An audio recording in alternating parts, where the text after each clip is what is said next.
Experts are warning, take precautions with gas-powered heaters and appliances during this frigid cold. Here are a few carbon monoxide reminders from the Oregon Poison Center. Do not use a gas range or oven to heat up your home.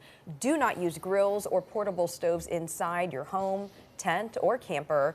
Portable generators should be used 25 feet from a window, door, or vent. Basements and garages are not safe places to run generators, even if doors and windows are open.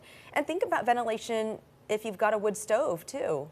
Sometimes flying debris can block ventilation lines, they can block chimneys, and people don't realize that those things have happened, and the carbon monoxide from your wood stove may back up into your home.